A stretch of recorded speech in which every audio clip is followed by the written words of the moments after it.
Kode keras Septian David Maulana.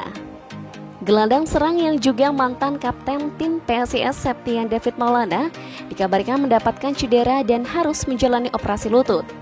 Ia telah melewatkan pramusim dan liga sampai pekan ke-7 ini. Laba tak merumput, pelan-pelan posisi Septian David Maulana pun tergantikan.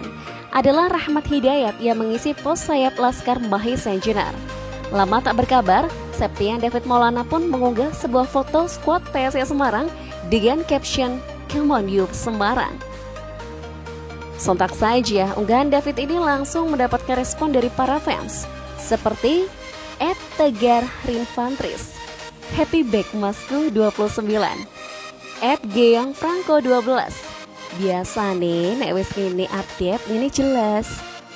Komentar tersebut dibalas David dengan emotikon tertawa. Ada komentar netizen yang menggelitik serasa menggoda. @maulanaardi13, Septian David Maulana welcome to Persib. Luis Milla Mas David. Komentar tersebut juga direspon oleh netizen lain @egafaizal, @maulanaardi13, "Jal, tanya orang ya, biru tagih atau biru barat?" Komentar tersebut pun tak dibalas oleh Septian David Maulana. Kita doakan saja, semoga yang terbaik buat Mas David. Come back stronger, kami rindu Cap.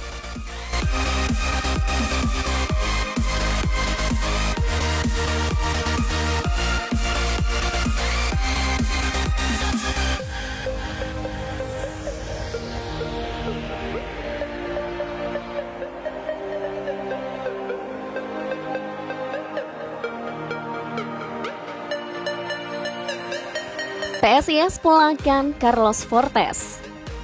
Tim medis PSIS Semarang dan manajemen PSIS Semarang menjelaskan mengenai kondisi terkini pemain asing Carlos Fortes. Menurut dokter tim PSIS, Dr. Mufidah Rizkyani Husna, Carlos Fortes saat ini tengah menjalani perawatan karena mengalami robekan pada hamstringnya. Karena cederanya tersebut, Fortes dirujuk untuk ditangani di Sport Clinic, salah satu klub terkemuka di Portugal, yakni Benfica, untuk mempercepat proses pemulihan. Carlos Fortes mengalami robekan total pada tendon semi-tendinous kaki kanan, sehingga ia membutuhkan waktu sekitar 6 minggu lagi untuk kembali bermain atau sekitar bulan Oktober. Pada hari ini, ia memiliki perbedaan 40% dalam kekuatan hamstring kanan dan kiri. Perawatan optimal sedang diupayakan termasuk perawatan otot, saraf, dan pembuluh darah, serta penguatan hamstring, pembatasan mobilitas, terapi, dioromodulasi, kiroterapi, elektroterapi, dan beberapa terapi lainnya yang efektif untuk kesembuhan Carlos Fortes di Sport Clinic Benfica, Portugal. Dari tim dokter PSIS, kami juga melakukan komunikasi intens dengan Fortes maupun tim medis di sana, ujar Dr. Mufidah di Semarang Selasa 30 Agustus. Sementara itu, Carlos Fortes juga mengatakan bahwa ia selama ini selalu didukung dan ditangani dengan baik oleh manajemen maupun tim medis PSIS Semarang. Ia juga menegaskan bahwa ia tetap bersama PSIS dan menepis kabar bahwa ia sudah keluar dari skuad Laskar Mahesa Jenar.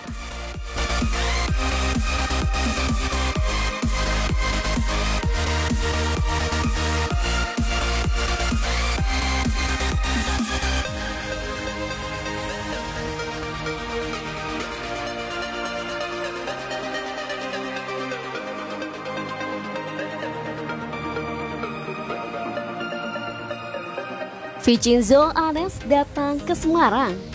Di tengah kabar Carlos Fortes terbang ke Portugal, supporter PSIS Semarang kedatangan mantan pelatih PSIS Semarang, Vicenzo Alberto Anes yang akan mengunjungi Indonesia. Berdasarkan unggahan Vicenzo Alberto Anes, pelatih asal Italia akan datang ke Indonesia Rabu 31 Agustus 2022 ini.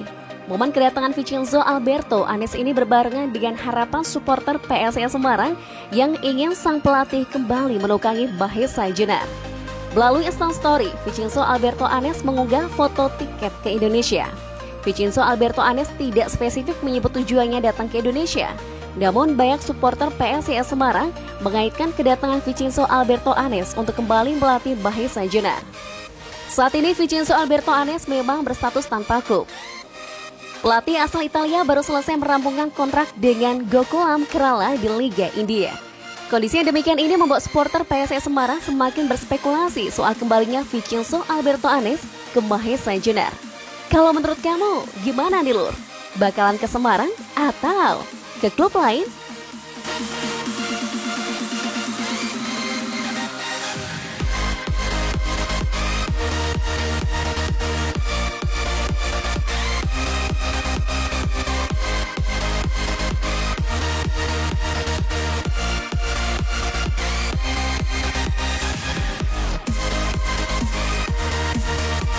Pemain ex Persebaya minta pemain PSIS melakukan ini.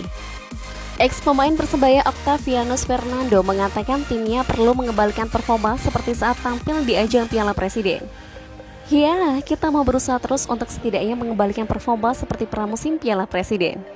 Dari kepercayaan diri, mental, saat kita possession pegang bola, saat kita membuka peluang, mendapatkan peluang lebih banyak. Ungkap Ovan. Catatan kurang bagus ketika bermain di kandang lawan musim ini diakui Ovan cukup mempengaruhi mental para pemain. Selain kalah di kandang Dewa United, PSIS juga gagal mengamankan 3 partai away sebelumnya melawan Persebaya, Persib, dan Arema FC. Pada 4 pertandingan tersebut, Mahesa Jaya selalu kalah. Pasti mempengaruhi mental, tidak 2 kali ini saja. 4 kali away kalah, itu pasti mempengaruhi mental. Bagaimana caranya? Kita sama-sama kita bicara antar pemain untuk lebih baik ke depannya, katanya. Di pekan ke-8, PSIS kembali masih akan menjalani partai tandang. Lawan yang menanti yakni tuan rumah Persis Solo Sabtu 3 September 2022 mendatang. Hal ini membuat PSIS bakal menjalani 3 pertandingan tandang secara berturut-turut.